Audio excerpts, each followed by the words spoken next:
간증, 바울의 핵심적인 간증에 대해서 함께 나누는데요. 여러분들은 간증이 있어요? 모든 그리스도인들은 간증이 있어야 돼요. 이 핵심의 간증은 내가 만난 예수, 아주 짧게 요약하면 바울이 만난 예수가 누구인가? 나는 어떻게 예수를 만났는가? 그래서 나는 어떻게 변화가 되었는가? 이것을 바울은 핵심의 간증을 짧게 합니다. 지난번에 우리 장로를 통해서 여러분께서 수요일날 사도행전 강의를 계속 들었을 거예요. 이제 사람들 앞에 조용하게 말을 시켜놓고 히브리 방언을 이야기하죠. 사람들은 깜짝 놀랍니다. 바울이 히브리적인 방언을 쓰게 되자 그들은 늘 익숙했던 방언이기 때문에 잠잠해집니다. 그때 바울이 시작하죠. 첫 번째, 다 같이 읽읍시다. 시작. 바울의 간증. 바울은 자기 이야기를 정확하게 요약해서 말합니다. 우리는 예수 믿는 사람들은 자기에 대한 요약이 있어요. 스토리가 있어야 돼요. 나의 스토리, 나의 이야기가 있어야 돼요. 다른 사람의 간증, 다른 사람의 신앙 고백, 다른 사람이 들려주었던 성경적인 말씀이 아니라 내가 알고 있는 성경적인 말씀. 한마디로 성경은 66권이잖아요. 근데 하나님이 여러분에게 주신 말씀이 있어요. 내게 주신 말씀이 세마가 있다는 것이죠. 우리는 내게 주신 말씀을 못 찾은 사람이 많아요. 그럼 어떤 말씀만 찾습니까? 성경에 있는 말씀만 찾습니다. 그래도 은혜가 되지 않고 믿음이 성장하지 않죠. 믿음은 어디서 들립니까? 들음은 누구죠? 예수 그리스도의 말씀인데 어떤 말씀을 들어야 돼요? 성경에 있는 말씀을 듣는 것이 아니라 이 성경에서 나에게 주신 말씀을 들어야 돼요. 그래서 우리는 성경에서 내게 주신 말씀을 들을 때 믿음이 성장하게 되고 내가 하나님 나라를 소망하게 되고 내가 그리스도인의 삶을 살아갑니다.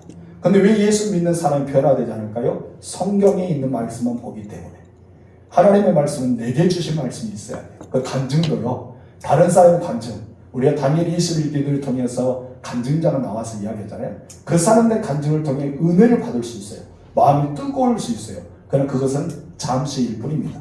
그럼 내가 예수를 믿어서 나에게 있어서 예수를 만나고 내가 예수를 경하고 내게 주신 말씀이 있으면 우리는 어떠합니까?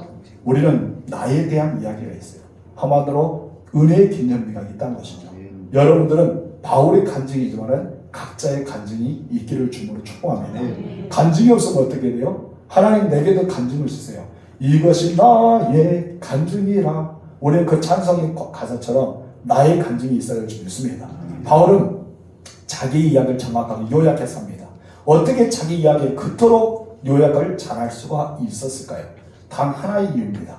예수를 정확하게 만났기 때문에. 오늘 이야기가 다르고 내일 이야기가 다르고 모레 이야기가 다르면 간증일까 아닐까요? 아니죠. 나의 이야기는 정확합니다. 왜요? 내가 예수를 이렇게 만났기 때문에. 내일 돼도 똑같아요. 이렇게 예수를 만났기 때문에. 모레 이야기도 똑같아요. 이렇게 예수를 만났기 때문에. 바울이 그렇기 때문에 모든 것을 짧고도 정확하게 명확하게 예수를 만난 이유에 대해서 설명할 수가 있는 것입니다. 여러분들은 어떻게 예수를 만났습니까? 어떤 분은 병을 고침으로 예수를 만나게 됩니다. 어떤 분은 친구가 전도해서 예수를 만나게 되죠. 어떤 분은 부흥회를 참석하다가 어떤 분은 교회에서 말씀을 듣다가 어떤 분은 성경을 읽다가 어떤 분은 깊숙이 들어가는 기도를 통해서 예수를 만나는 각자의 이유가 있죠. 어떤 분은 너무나 예수를 바울처럼 핍박하다 보니까 예수를 갑자기 만나는 분도 있겠죠. 우리는 내가 만나는 예수가 있어야 돼요. 그래야지만 내가 다른 사람에게 간증할 수 있고 내 신앙이 온전히 든든하게 설 수 있습니다. 만약 예수를 만나지 못하면 여러분 어쩐 줄 아세요? 신앙이 막 이리 갔다 저리 갔다 합니다. 뭐처럼? 갈대처럼. 오늘은 세상으로 쭉 갔다가 내일은 예수께로 갔다가 세상을 쭉 갔다가 이상하게 예수께로 안 가면 혼날 것 같아서 다시 예수께로 갔다. 이 갈대와 같죠? 내가 뿌리가 없기 때문에 여러분들 뿌리를 깊이 박으시길 주님으로 축복합니다. 나의 간증이 있어야 돼요. 바울은 예수 믿기 전에 자신의 삶에 대해서 요약하게 되는데 그 중에 하나가 무엇이냐? 바로 자기의 출생에 대해서 이야기합니다. 무엇에 대해서 이야기했다고요? 출생. 우리 3절 상만 읽겠습니다. 시작. 나는 유대인으로 길리기아 다소에서 났다. 길리기아 다소에서 났다라고 표현합니다. 그리고 둘째는 자기의 학문의 배경. 나는 어디서 공부했다. 여러분들 어디서 공부했어요? 다 공부가 다르잖아요. 저는 임자도에 있었으니까 임자 초등학교, 종합초등학교에 나왔습니다. 임자 중학교에 나왔고 임자 고등학교에 나왔고 자기의 배웠던 학교가 있잖아요. 학교가 있어요. 여러분들은 학교가 얼마나 큽니까? 저는 학교를 너무 많이 나와서 학교만 해도 쭉 엄청 많아요. 그렇게 많이 공부를 했는데 저는 공부가 목사 되면 별로 안 올 줄 알았는데 공부를 엄청 하더라고요. 여러분들은 어떻습니까? 자기가 나온 학교가 있잖아요. 이것처럼 바울도 자기가 배웠던 학문이 있었어요. 3절 중간부터 읽겠습니다. 시작. 이 세계에서 자란 가말리엘의 문화에서 우리 조상들의 율법의 엄한 교훈을 받았고 오늘 너희 모든 사람처럼 하나님께 대하여 열심히 있는 자다. 이것을 말합니다. 바울은 어디서 교육받았다고요? 가말리엘의 문화. 이 가말리엘 문화는 어떻게 보면 율법이 엄하다라고 이야기할 정도로 교육이 심한 그런 문화파였습니다. 가말리엘 문화에서 당시 학파 중에서는 양맥 산맥을 이룰 정도로 굉장히 중요한 학파 중에 하나인데 그 학파는 무엇을 했냐면 전통적인 율법을 가르치고 또한 어쩌면 이 율법에 대한 연구를 할 수 있는 한번 성경을 파헤치는 그런 학파 중에 하나였어요. 그리고 또 오늘의 말을 보면 율법과 학문을 어떻게 했다? 연구했던 학자들이다 볼 수 있어요. 그래서 바울은 구약 성경의 능통자입니다. 어디서부터 시작했다고요? 가말리엘 문학에서부터 아주 성경이 융통했어요. 그래서 베스가 무엇입니까? 너는 너무나 책을 많이 읽어서 미쳐버렸다 라고 할 정도로 엄청난 분량의 연구를 했던 사람이 누구냐? 바울이었던 것이죠. 이것이 자기의 학문 배경이었다고 볼 수 있습니다. 그런데 이것은 다 무엇이었어요? 예수 믿기 전에 설명에 대해서 이야기하고 있습니다. 여러분들이 예수 믿기 전에 많은 책들 읽었죠. 세상의 책도 읽고 문화적인 책도 읽고 종교에 대한 책도 읽고 수많은 책도 읽었을 거예요. 그런데 바울은 예수 믿고 나니까 이 모든 것이 무엇이었다? 배설물이었다. 내게는 예수뿐이었다라고 고백하게 됩니다. 우리의 모든 초점으로 예수 그리스도라는 것을 우리는 알 수 있습니다. 그래서 이제는 자기 스토리에 대해서 이야기하면서 사람들에게 무엇이라면 나도 너희들처럼 예수 믿는 자를 핍박했다. 나도 너희들처럼 무엇을 했다? 하반절에 하나님께 대하여 열심히 있는 자라고 생각했다. 한마디로 예수 믿는 자를 핍박한 것이 무엇이었다? 하나님께 대한 열심히 했다. 하나님께 대한 열심도 자기 착각하면은 여러분 엄청나게 잘못된 열심을 갖고 있어요. 바울은 예수 믿기 전에 열심이 어떤 것이었어요? 잘못된 열심이었습니다. 여러분들은 정말 열심을 내고 있어요. 하나님께 대하여, 교회 일에 대하여 여러분의 신앙생활을 하면서. 근데 그 열심이 어디에 열심이야? 자기 만족의 열심이야? 아니면 하나님이 원하는 열심이야? 우리는 하나님이 원하는 열심을 가져야 돼요. 자기 만족의 열심은 자기만의 성취 있고 하나님이 기뻐하지 않습니다. 그런데 우리는 내가 고난이 오고 십자가를 지고 험한 인생을 살아가더라도 주를 위해서 열심히 하게 되면 하나님이 기뻐하시면 우리 영혼이 행복함을 느껴집니다. 성령 하나님께 내 안에 주셔서 참된 평화가 넘치는 것이죠. 여러분 안에는 참된 평화가 가득하실 줄로 축원합니다. 그렇기 때문에 자기 이야기하면서 나는 예수 믿는 자를 죽이려 했어. 아니 죽인데도 앞장서서 그런 이야기를 하죠. 4절 5절 읽겠습니다. 시작. 내가 이 돌을 박해하여 사람을 죽이기까지 하고 남녀를 결박하여 옥에 넘겨놓으니 이에 대제사장과 모든 장로들이 내 증인이라. 또 내가 그들에게서 담에서 형제들에게 가는 공문을 받아가지고 거기 있는 자들도 결박하여 예루살렘으로 끌어다가 형벌 받게 하려고 가더니 이 사실에 대해서 누가 알고 있다? 대제사장과 장로들이 알고 있다. 이것이 바로 나의 증인이다라고 말합니다. 그래서 이제는 바울이 예수 믿기 전에 자신의 모습에 대해 솔직히 이야기했죠. 나는 다메섹 가기 위해서 대제사장을 찾아갔다. 그리고 내가 예수 믿는 자를 다 잡아오기 위해서 공문을 가지고 갔다라고 설명합니다. 이것은 어떤 것이냐? 예수 믿기 전의 삶에 대해서 이야기합니다. 우리는 예수 믿는 삶만 이야기한 것이 아니에요. 믿지 않는 사람에게 나는 옛날에 이렇게 예수 믿지 않았다. 나는 예수 믿는 자는 이렇게 핍박한 적도 있어. 교회 가는 사람들 미쳤다고 생각했어. 예수 이렇게 푹 빠진 사람 저렇게 돌아도 돌았다고 생각한 적도 있었어. 우리는 각자의 예수 믿는 자를 바라본 내가 믿지 않는 때의 상태를 알아야 돼요. 그래야지만 전도하기도 쉽습니다. 근데 우리는 무엇을 합니까? 예수 믿지 않는 상태를 다 잊어버리고 예수 믿는 것만, 내가 정말 잘 믿고 있는 것만 착각하고 있어요. 여러분 착각도 자유입니다. 우리 여사님 인사하면서 착각하지 맙시다. 여러분 예수를 잘 믿는다고 착각하면 안 돼요. 내가 예수를 잘 믿어야 되겠다고 결심해야 돼요. 아멘이십니까? 내가 예수를 잘 믿고 있다 하면 교만해요. 내가 예수를 잘 믿어야 되겠다. 그런 마음가짐이 있으면 겸손히 더 주님을 붙잡고 있습니다. 여러분 믿음 좋은 사람 누가 있어요? 여러분 믿음 좋아요? 얼마나 좋아요? 나는 자랑할 수 없습니다. 왜요? 믿음은 누가 압니까? 하나님 알죠. 여러분 믿음이 크다 하신 분도 있을 테고 믿음이 적은 자여 할 수도 있고 너 믿음이 도대체 찾아볼 수 없다라고 하신 분도 있겠죠. 누구만 하셔요? 하나님만. 그래서 우리는 내 믿음은 좋다라고 표현할 수가 없어요. 어떻게 했나? 믿음이 좋아지기에 노력해야 돼요.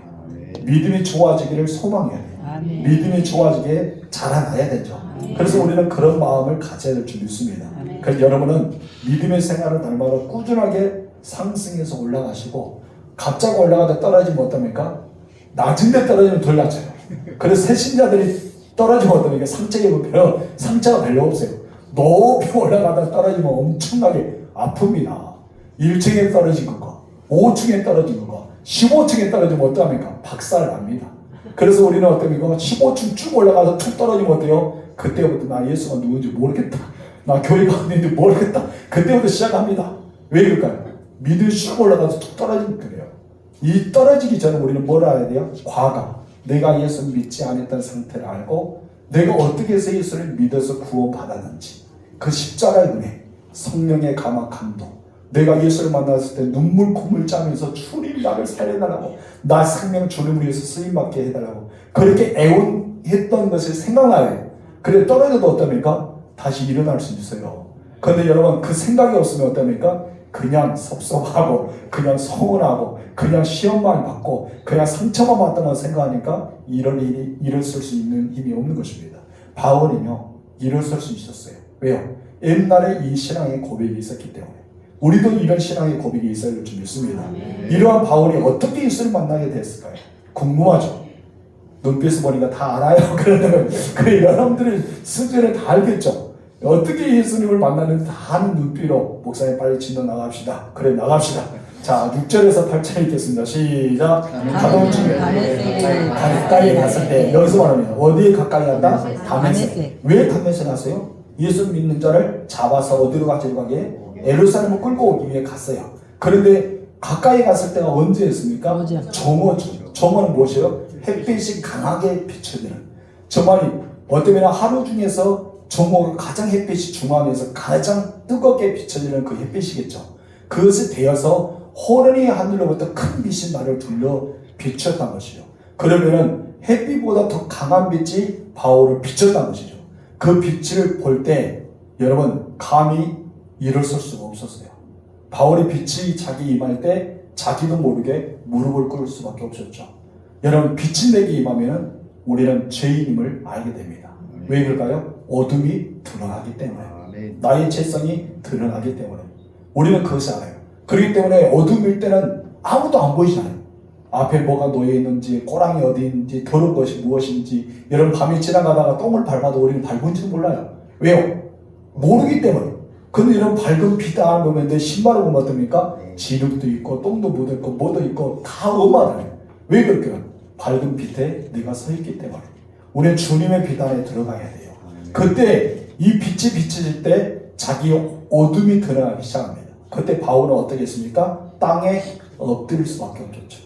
땅에 엎드렸다. 우리가 할 수 있는 방법이 이거예요. 예수 만났을 때 내가 행해지는 모습이 눈물 콧물 다 흘리고 수도꼭지는 수도꼭지 다 흘리죠.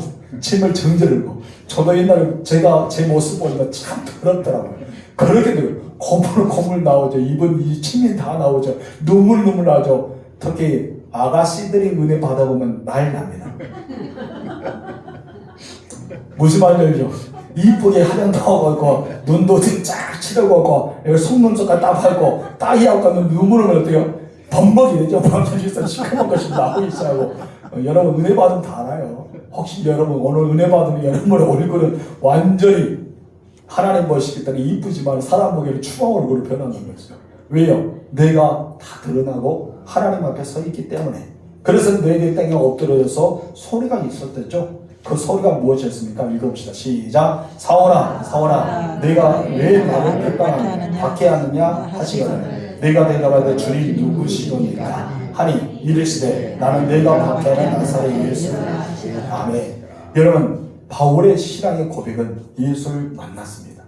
어떤 예수를 만났어요? 가장 뜨거운 정오에, 그 정오의 햇빛보다 더 밝은 빛을 비춰주는 그 빛 대신 주님을 만났어요. 바울은 어떤 예수를 만났다고요? 비침의 예수, 빛 대신 예수를 만났어요. 여러분들은 어떤 예수를 만났습니까?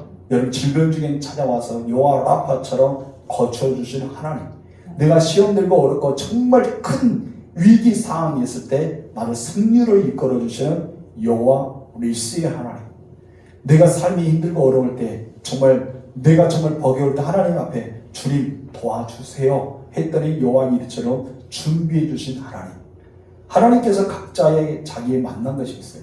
여러분들의 모든 상황 속에 만나 주십니다. 그런데 내가 만남이 진한 사람도 있고 만남이 덜한 사람도 있어요. 그런데 여러분, 예수를 확실히 구주로 믿고 내가 하나님 앞에 말씀을 읽을 때 아멘이 되어지고 설교를 들을 때 아멘이 내가 나오면은 여러분의 성령이 계셔요. 그랬더니 여러분은 예수를 만났어요. 그런데 그 예수를 만난 것을 느껴야 돼요. 느끼면 어떻게 해야 돼요? 도대체 나는 예수 만난지 모르겠다. 내가 정말 예수 만났을까? 설교를 들을 때 아멘도 나오고 성경 읽을 때 아멘도 나오고 하나님 말씀 믿어지는데 내가 언제 만났는지 모르겠다 하면은 무엇을 해야 될까요? 그렇죠. 답은 딱 하나입니다. 기도예요. 하나님, 내가 예수를 만남의 장소가 생각나게 해주세요.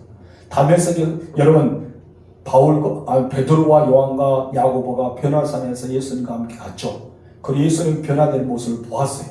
그런데 변화산에 내려오자 그들 까맣게 잊어버립니다. 나중에 베드로전서 후서를 쓰면서 그 광경을 떠오르게 됩니다. 여러분, 베드로가 까맣게 잊어버렸던 모세를 만나고 엘리야를 만나고 예수님을 만났을 때 초마 셋을 짓고 여기가 조사오니 여기서 살았으면 좋겠습니다 고백했던 것을 지금까지 까맣게 잊어버리다가 오랜 시간이 지나서 생각났어요. 왜 생각났을까요? 바로 기도 중입니다.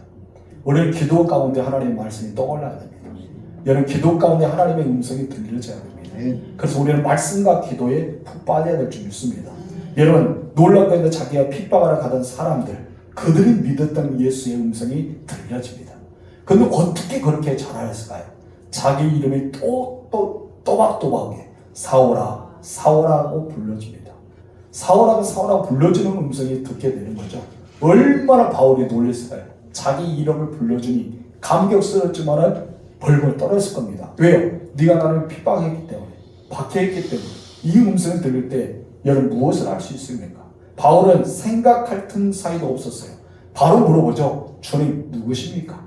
바로 내 앞에 밝은 빛으로 와서 음성을 들려준 분이 누구냐 것입니다.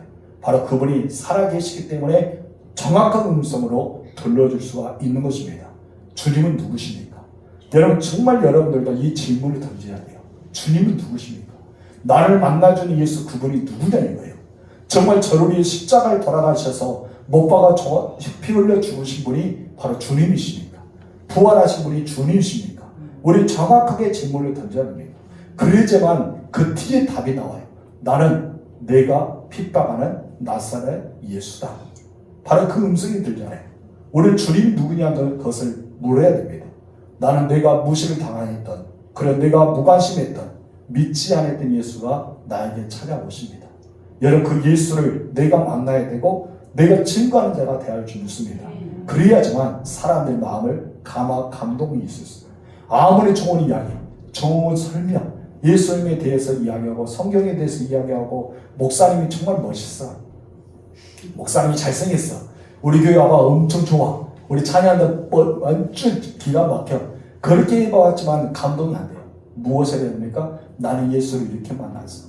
나도 너처럼 예수를 안 믿을 때가 있었어. 나도 너처럼 예수를 핍박할 때도 있었어.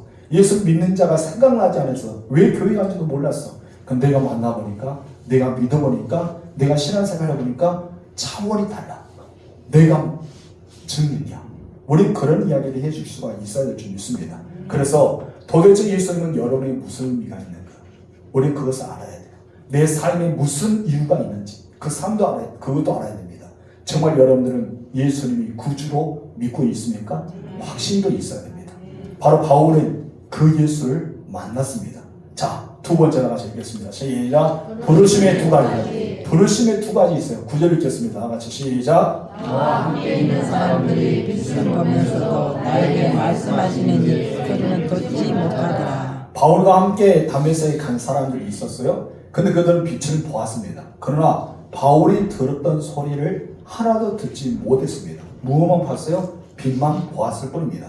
이것을 우리가 자세히 보면 부르심도 두 가지 부르시는데 바울은 개인적인 부르심을 받았어요. 개인적으로 주님을 만났단 거예요. 빛은 있지만 소리가 없을 수도 있습니다. 똑같은 말씀을 듣는데 어떤 분은 마음의 심장을 도려내는 말씀을 주실 때도 있어요. 똑같이 들었는데 은혜의 말씀을 들을 수도 있어요. 똑같은 말씀을 들었는데 내 삶의 희망적인 메시지가 들어오고 똑같은 말씀 중에 나의 삶의 비전을 보는 말씀이 들려질 수가 있습니다. 이것을 가리켜 개인적인 부르심이랍니다. 개인적인 말씀입니다.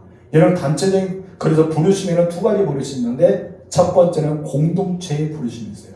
어떤 부르심이 있다? 공동체의 부르심. 공동체의 부르심은 무엇일까요? 여기 함께 있는 것.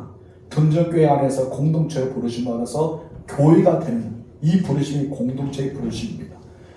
우리가 사도행전 1장에 보면은 베드로와 그의 중심으로 모였던 사람이 몇 명이죠? 120명이 마가의 다락방에 모여서 기도합니다. 이 삶이 어떤 부르심입니까? 공동체의 부르심입니다. 이스라엘 백성들이 모세를 통해 출애굽으로 광야를 갑니다. 그래서 우리가 시내산에서 그것을 머물면서 장막을 펼칩니다. 이것은 애굽에서 나왔던 모든 60만의 대군들이 여러분 어떤 부르심을 받았어요? 공동체의 부르심을 받았습니다. 이걸 가리켜 공동체의 부르심이래요. 개인적인 부르심은 무엇입니까? 모세가 떨기나무 앞에서 하나님이 모세야, 모세야. 하나님 같습니까? 부르셔요. 그때 모세는 무엇입니까? 주님 누구십니까? 내 발에서 신발을 벗어라. 제가 어떤 목사님 아주 신발이 멋지더라고요. 그 제가 그랬어요. 아무개야 내 발에서 신발을 벗어라. 그랬더니 벗기 싫습니다 그러더라고요. 우리는 부르심이 있어요. 모세가 하나님의 부르심을 받았죠. 그래서 우리는 그 개인적인 부르심이 여기서 말합니다. 아브라함도 그래요. 아브라함도 개인적 부르심이 있잖아요. 아브라함을 부르십니다. 여러분 삼무엘을 부르셨어요. 하나님이 엘리야를 부르시고 각자의 많은 사람을 부르셔요. 여러분들도 많이 부르심을 받았을 거예요. 저도 마찬가지입니다. 목회자로 서기 위해서 목사로서의 자질을 갖추라고 하나님은 부르셨어요. 그 부르심이 있어야 돼요. 각자의 내가 부르심이 있어야지만 우리가 사역을 감당할 수 있기 때문입니다. 여러분, 그런데 이 부르심은요, 주님과 부름을 받은 사람만이 안합니다. 다른 사람은 몰라요. 간증을 해야지만 다른 사람이 듣지. 여러분, 그러지만 주님과 나만이 아는 부르심, 한마디로 이것을 가르쳐 비밀이랍니다. 무엇이다? 비밀. 그래서 감추었던 비밀이라잖아요. 내가 예수 그리스도 안에서 감추었던 비밀은 바로 비밀을 아는 자와 주님만 알아요. 그래서 그것을 부르심이랍니다. 개인적 부르심은 주님과 나만입니다. 바울과 함께 다메섹에 간 사람은 많이 있었어요. 그런데 여러분, 많은 사람을 잡고 와서 다메섹에서 예루살렘 끌고 가려면 바울 혼자 갔겠습니까? 아니죠. 같이 갔던 사람 많아요. 근데 이 모든 사람을 듣지 못했어요. 오직 빛만 보았어요. 근데 바울로 알았던 것이에요. 이것을 가르쳐 무엇이라도 개인적인 부르심이라고 말하고 있습니다. 지금 바울은요, 개인적 부르심을 받았다는 거예요. 여러분들은 개인적으로 부르심 받았습니까? 우리는 개인적인 부르심이 있어야 돼요. 공동체의 부르심만 여러분 소망하지 마세요. 여기 안에 구역의 부르심, 우리는 기관의 부르심, 우리는 교회 안의 부르심, 이것만 우리는 공동체만 바라보지 말고 우리는 예수를 내가 만날 수 있는 개인적인 부르심을 받아야 할 줄 믿습니다. 그것을 지금 이제 바울이 이야기하고 있습니다. 그래서 바울은 자기가 개인적인 부르심을 받았을 때 변화가 되는 거예요. 만약에 공동체의 부르심을 받으면 변화되기가 어렵습니다. 개인적인 부르심을 받아야지만 변화가 빨리 됩니다. 왜요? 주님과 나만이 비밀이 있기 때문에. 내가 다른 사람에게 할 말이 있기 때문에. 우리 개인적인 부르심이 너무 중요해요. 그래서 바울은요, 그의 생애가 완전히 바뀌어버립니다. 개인적인 부르심을 통해 바울은 자기의 생애가 완전히 달라집니다. 그 음성 하나 때문에. 그 음성 한 번 듣는 거로 그 음성의 놀라운 축복으로 바울은 어떻습니까? 강도의 이름도 받습니다.